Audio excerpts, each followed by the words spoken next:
Hello, everyone, and welcome to the Real Estate Podcast. I'm Tori Sokol, and today's episode is Rent versus Sell, how to guide your clients through the differences.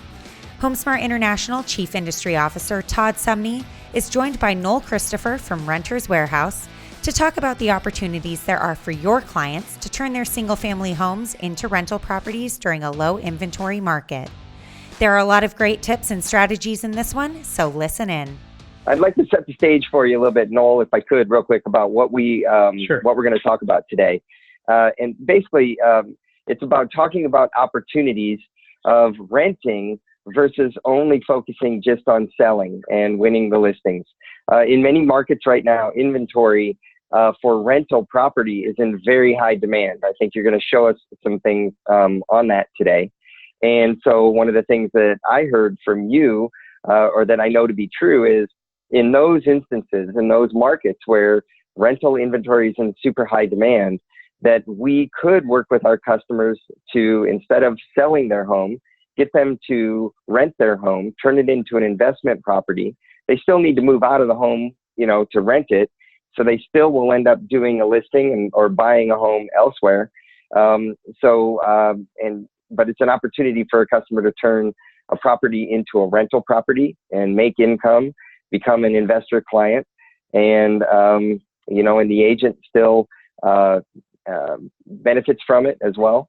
So I think that's what we're going to talk about, and then in turn, we have steps that you can take about how you can actually engage and how you can get involved. So how'd I do, Noel? Is that what we're going to talk about? That's great, Todd. I really appreciate it, and I'm going to go ahead and get going into it. It's really about thinking outside the box and understanding the market that's happening these days. And it's, a lot, the landscape of ownership in the United States has changed, and we're not quite sure which direction it's going to go. Some people will tell you it's going to continue, home ownership is going to continue to go down. Some people say it's going to go up, but I think most of us agree the level that it was at, the government intervention to get it to that level in the past cycle did not work. So if you look at some other countries like Europe, home ownership is around 30%. It used to be around 70% 10 years ago. I don't know if we're going to get to that point where we have a different model here in the United States. But really, it's about thinking outside of the box and not just thinking about the sell of the home for a homeowner, but also thinking about the teaching or enabling and educating a homeowner to become an investor. And so, in some situations, selling their home is absolutely the right thing to do. It's appreciated, all kinds of numbers, and they should sell it. And then you're switching to, not that they should rent that home, but maybe they should buy an investment property too. So this can apply to both of those things. I love it. Some of the things we're going to talk about is who we are, a term that we coined called rent estate versus real estate. Why rent estate? Tax benefits. How to get started, and talk a little bit about our agent referral program. So who we are, we are a national property management company. Give you a quick history of Renters Warehouse. We used to be a franchisor. We were invested into by a local private equity group out of Minnesota that we, as a company, we saw the foresight that we should start rolling up our franchises into our corporate model. Because what's happening with the single-family rental space being institutionalized, it's required a higher level of service and property management, and that's really what we're focused. We're focusing on scale, higher level of service, changing the industry. It's a very fractured mom-and-pop industry, and we're never going to take away from the mom-and-pop property management companies. What we can do is start to weed out the lower level of service companies and really bring some efficiencies into the space. And the things that you see are happening with the institutional funds on the acquisition side of, Invitation Homes buying 50,000 homes and other funds buying a couple 100,000 more. They've created efficiencies for investors to now be able to buy.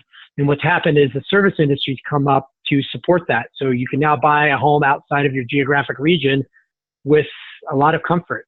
You've got platforms like Roofstock and Own America and different places where you can find a home, acquire it out of your market or out of your geographic location, and then you have property management companies coming up to support that. Right. So we're at around 22,000 homes that we manage in 42 markets.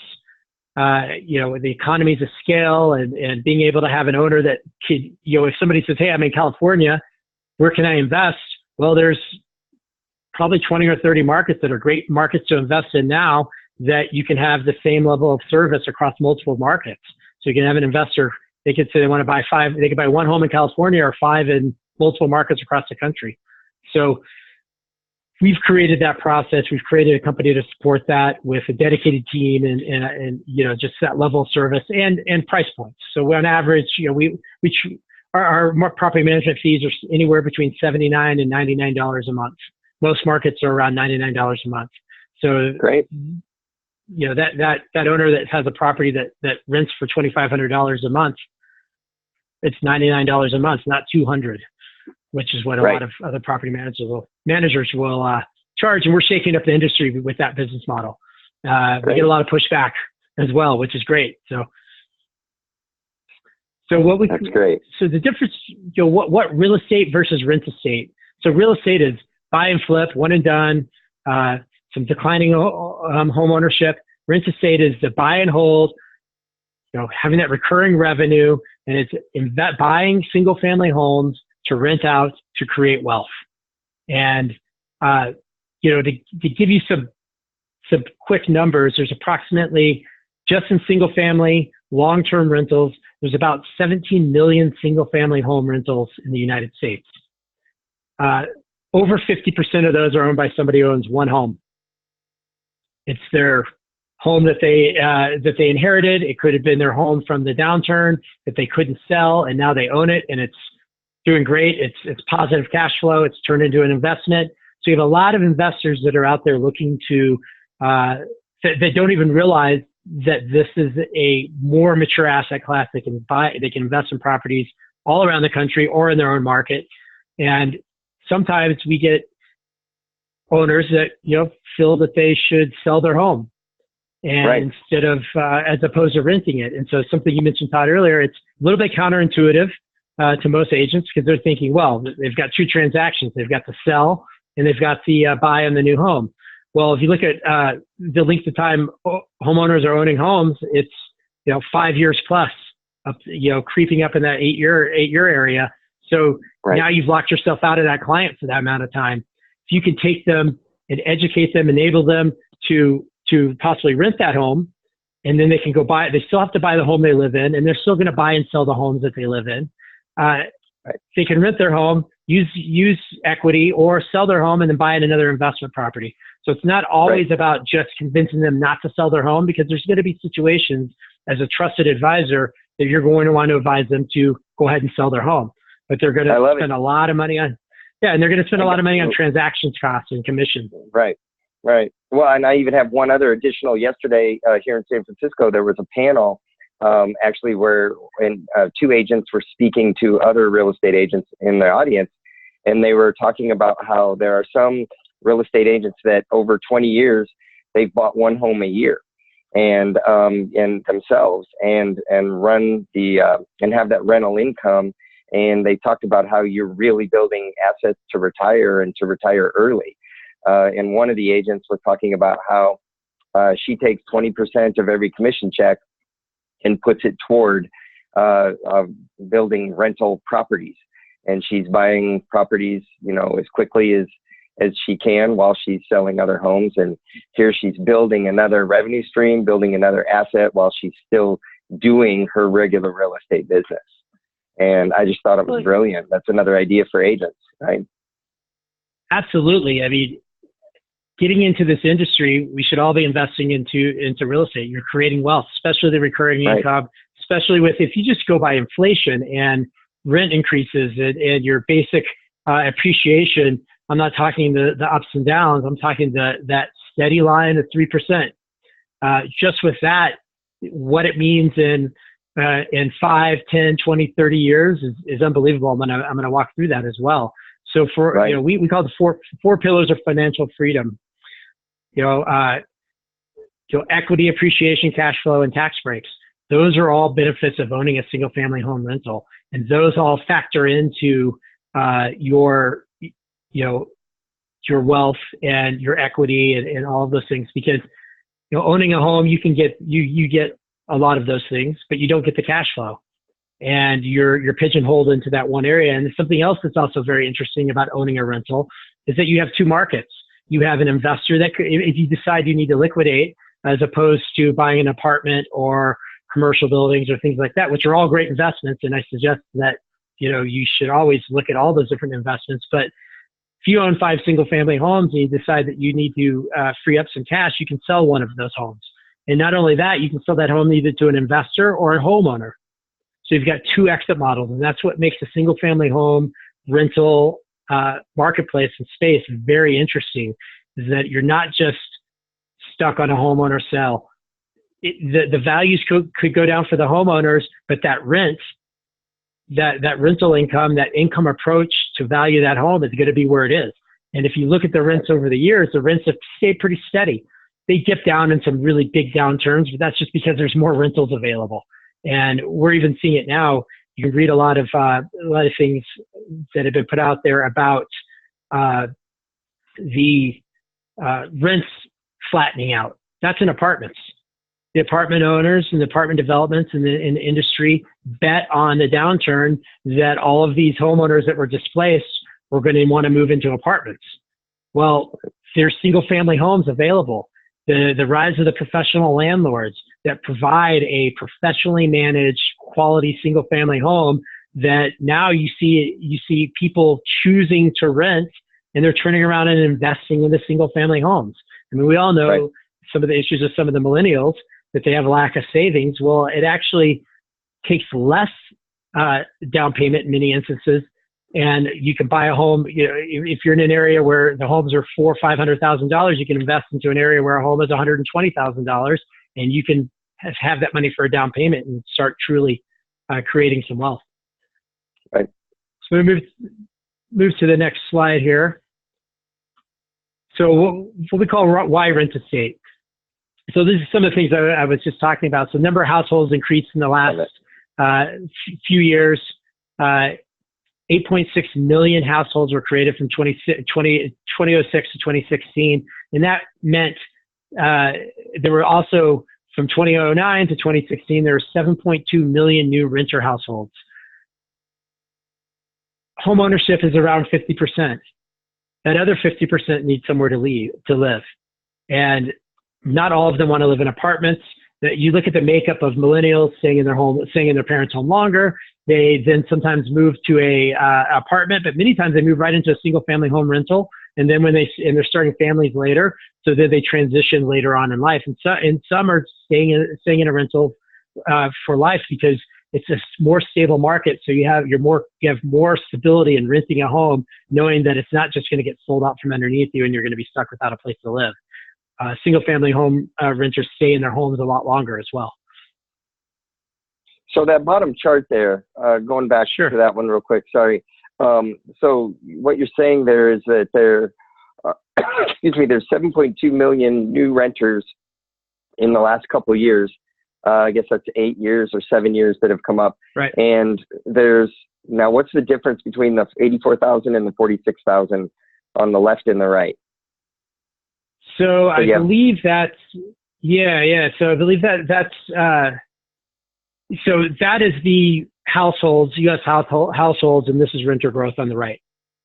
Okay. So I think it's mislabeled there, honestly. Gotcha. Okay. So, all right. So if you think about it, and even to break down the numbers a little bit more, 50% or so of all single family rentals are owned by somebody who owns one home. We see the numbers where there's about 250,000 owners who own between 6 and 13, and then it goes down very, very slow after that, because the financing options have been very restrictive. So you get a Fannie Mae loan, you need to put down 20%, you need to keep 6 months PITI for each home you own. There are more financing options available because of the institutional funds coming in and investing, securitizing debt, and doing a lot of things with the single family rental spaces, that you can now go get a single asset rental loan. And even the community banks are starting to dip their toes into that. So the financing is available to allow people to grow their portfolios. Love it. Love it. So this is the share of single-family rentals in all of the single-family space, or all of the real estate space. So single-family rentals is now 19% of all residential real estate. So single-family homes, apartments, things like that.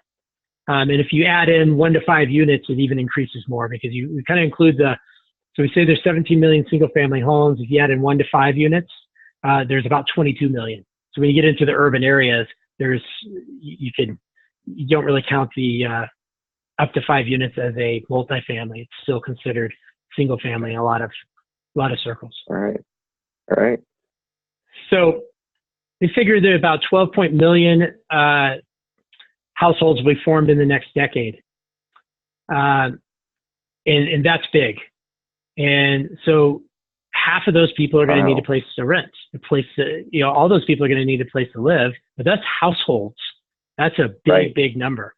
So if we just take the numbers how they are and keep the home ownership the way it is, there's going to be a lot of demand for rentals. There's a huge amount of demand for rentals. In fact, there's such a demand for rentals that the developers are now starting to build to rent communities all over the country. And Phoenix is a prime example. They're running out of housing stock. Yep. Yeah. So it's pretty amazing. So people can actually live in a very brand new community that are high quality rentals, like-minded neighbors, things like that. And there's a demand all across the board, from low income all the way. I mean, there's a lot of publicity about the lack of quality low income housing, and that falls right into this space as well. So when I'm talking about single family home rentals, I'm talking everything up to 1 to 5 units, and then you kind of get into the multifamily world as well. Right. So now to kind of get into the nitty gritty here about some of this is some basic stuff for some people, but these are some things that you want to walk through an owner when they're thinking about selling or investing in the single family rentals. And we're going to share this deck later on as well. So it's just, you look at the cash on cash return. It's not the return of the purchase price of the house. It's the return of the investment. It's the return of how much cash you put in. So this is a prime example. Buy a $100,000 house with $20,000 down, annual cash flow of $2,000. That's a 10% return. That's better than you're going to get in the stock market, a 401k, many other investments. And that 10% is on cash. That's a pretty, that's not accounting appreciation, some rent growth over years. That's 1 year. That's year one. And so when we're talking about the difference between selling your home or renting your home, here's a prime example. So you have value of a home of $300,000, got a $270,000 loan, so you have $30,000 in equity. You've got your $18,000 in realtor fees. You've got a profit of $12,000, but that's not taking into account legal fees, closing costs, taxes, prepayments, discharge fees, all of those things.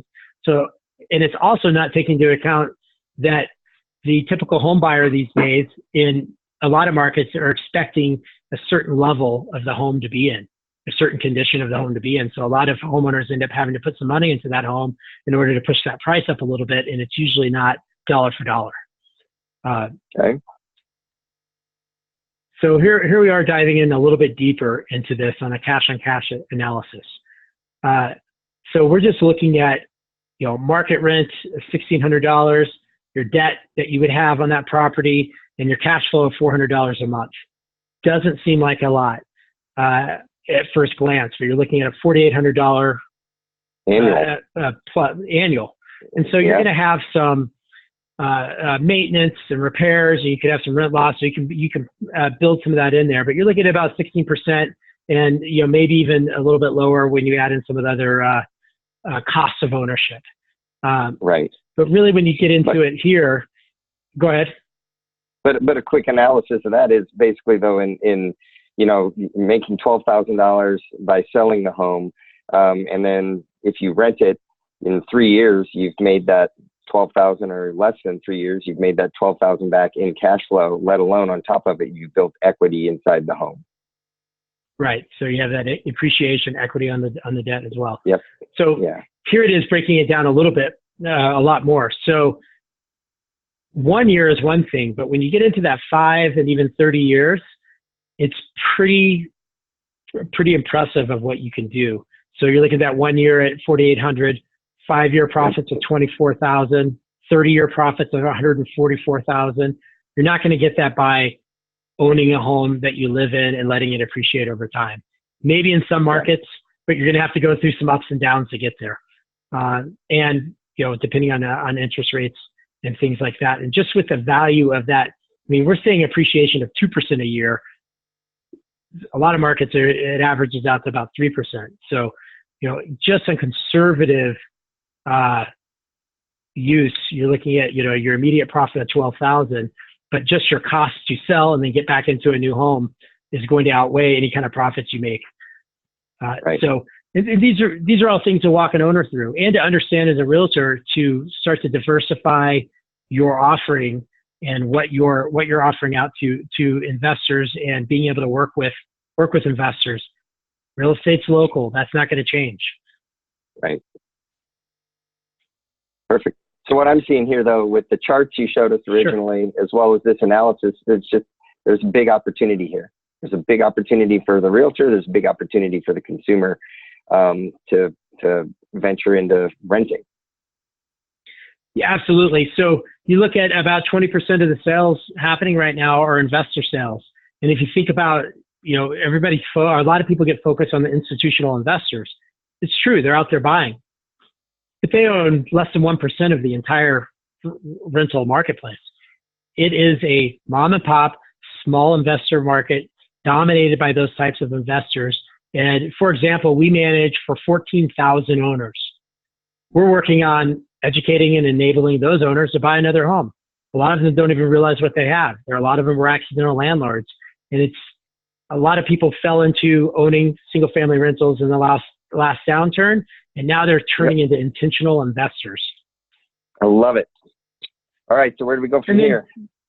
Yeah, so there's some just basic things. You get a lot of tax time savings, mortgage interest, repairs, maintenance, all those kinds of things that you can deduct. And I'm by no means a tax attorney, but there's some really great benefits.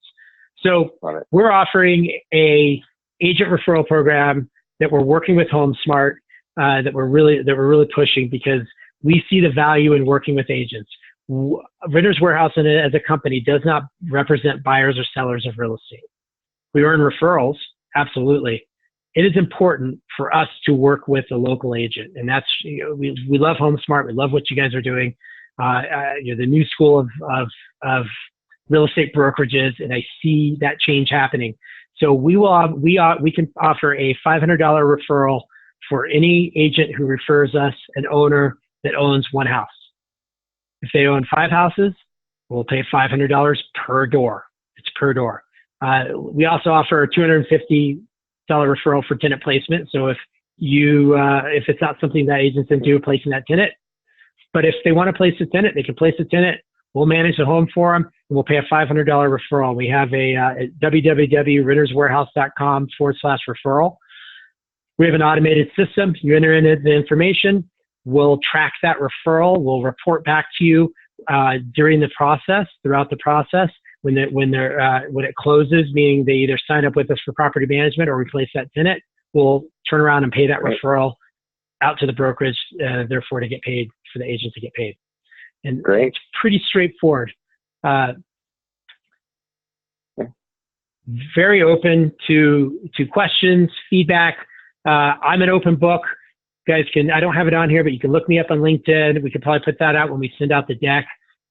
Very open here to questions. The best way, if you're going to email a question, is referrals@renterswarehouse.com. And anyway, we're very open. We really value working with the local brokers. So a couple quick questions for me. Sure. Agents, we're going to be sending them a copy of this deck. Is that what we're going to do, so that they can utilize some of the graphs and charts and worksheets that you've included in the presentation? They can go through that with their homeowners. Is that correct? Absolutely. Okay. And then, and for an agent to take action and to engage with this, all they have to do is go to basically renterswarehouse.com/referrals, right? Referral, singular. Singular, yes. Not plural. Okay. And then if they have questions, email you at, let's see, the last screen you had up, which was referrals@renterswarehouse.com. Yep. And right? Feel free to reach out to me. LinkedIn, I'm very active on LinkedIn. If you go to our website, renterswarehouse.com, we have a ton of content that is relevant for owners and agents. So there's an area for resources, ton of content. We have our Rent Estate Revolution, which is a book that our CEO, Kevin Ortner, wrote. Ton of content there as well. That's all on our website. It's really geared. We want to work with the agents. We're not building a platform to replace real estate agents. We see the value locally. We're going after local investors that need local agents. Well, I think that was my big thing on the preparation for this call. My big aha was, I think sometimes agents can think that, a rental is taking, a transaction away from me, or it's taking income away from me. And this has opened up my eyes to see that it's creating opportunity and potentially even more business for you, because so on top of they get some income from referring someone to you, that homeowner still needs to move out of the home. They still need to purchase another home. That transaction is still there. And if Renters Warehouse makes it as easy as it appears, that homeowner might become a more aggressive investor, right? And instead of just doing it with one property, they might end up doing it with two, or doing it with three. Absolutely. And it potentially could build additional transactions. So I love what you've shown. I mean, a ton of opportunity in all those graphs. Absolutely. And one other thing to look at is if you have homeowners who feel like they're stuck because they can't sell because the house they need to move into is unattainable, which is happening in many markets. Oh yeah. Let them leverage themselves and invest into single family rentals. And there's a ton of resources if you want to be more of a passive investor, although I would never call single family renting owning a passive, but you can find you don't have to buy a home that's an REO and rehab it and resell it. You can buy tenanted assets. So yep. And there's a bunch of resources for that. So. Yep. No, actually, one of the panelists yesterday on the panel that I told you about that I watched mm-hmm. was one of the things that she was doing was she was merely taking over homes that people just wanted out of.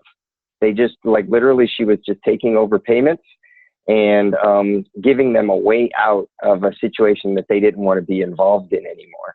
And that speaks to what you just said. I mean, that's an opportunity right there for people who are either distressed or they're just stressed about it, and they just want out. So two quick questions here real quick. One says, basically, what if they need equity in their home to buy their next home? Well, it all depends. It depends if they have equity in their current home. They can leverage that equity many times. It's so when on the lending side, there are some ways that you can leverage the current equity you have in your house, as well as if you rent that house out. That's not that's not going to ding you on your loan. It's not going to look at it and say, well, you have this liability at $1,200 a month. You actually don't have a liability. You have a positive. So you're helping in your cash flow and your DTI and things like that. Correct. Yeah. One other quick question, and I know you have a solution for this. So in selling rental homes in the past, I've noticed that property managers do a lot of work on the house for the seller, and they overcharge them for that work, and it isn't quality work. Do you have good partners for servicing the rental homes for reasonable prices? Yes. So if you ask any rental investor, whether they own 1,000 homes or one home, the biggest pain point is repairs and maintenance.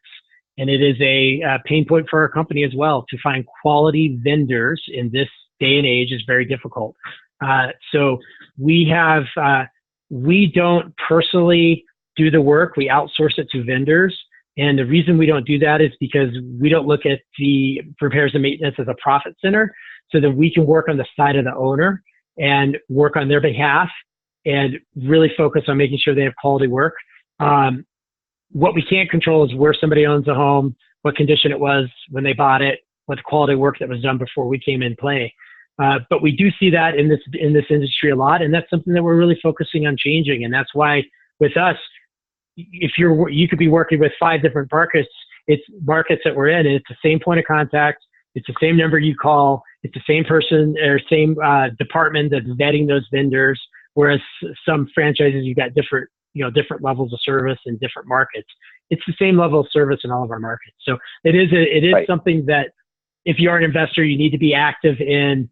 That's something you have to really watch out for. Absolutely.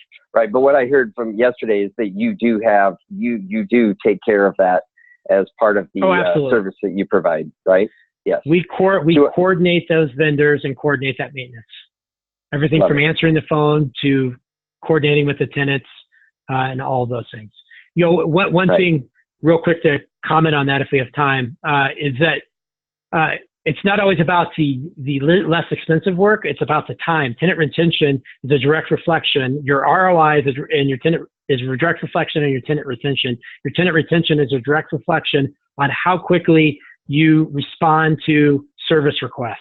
So you may be able to find a guy that can get it done by Friday for less, but we have a guy that could be there on Monday, and it is a little bit more, but you're going to have a happier tenant. So when you either that tenant's going to stay, and they are going to be more open to an increase in the rent, to raising the rents. And again, that's something that you take care of, and that's a policy. Quick response is something that your company does provide. Absolutely. Yep. 2 other quick things. What is the flat rate for property management? Was that was the 200 or one? Well, no, so it's depending on the market. Most markets, we have 1 or 2 markets that are $79, but that's very rare. It's usually between $89 and $99 a month. Okay. And we also have tenant placement is separate. That's usually 1 month, and then there's some other tenant fees that could be out there, your typical property management fees, lease renewal fees, and things like that. But we try not to nickel and dime the entire process. All right. And someone asked, when will you be in the San Diego market? Are you there now? No, we're not in California yet. We would love to be there. We would like to try to be there in 2019. We also are acquiring property management companies, and that's something I want to throw out there as well. We'd like to get into California. We would probably do that through an acquisition. We offer a referral as well to the agents. We'll pay a $25 referral per door for anybody who refers property management company that we acquire. We usually look at 400 doors or more that they manage and focusing on single family. Reach out to me if you have a property management company that is in pretty much any market. Right now we're focusing on some of our existing markets. We'll pay that referral, and we've paid out some pretty big referrals because we've got companies that are 1,000+ stores. Great. Wonderful. All right. Well, I think that we are wrapping up here on our time. Noel, thank you very much. This was very helpful. Again, just the call to actions for if you have questions, send an email to referrals@renterswarehouse.com, and also go to their website, renterswarehouse.com. Tons of information there. Or go to renterswarehouse.com/referral just to get started. So thank you, Noel, for being here with us today. We really appreciate it. Tons of opportunity here. Very exciting, and I hope our agents take advantage of it. Like what you're hearing on The Real Estate? Tell your friends about us. Tell them to check out all of our episodes on Google Podcasts, Apple Podcasts, YouTube, and Spotify. And don't forget to send any topics you want us to tackle to therealestate@homesmart.com.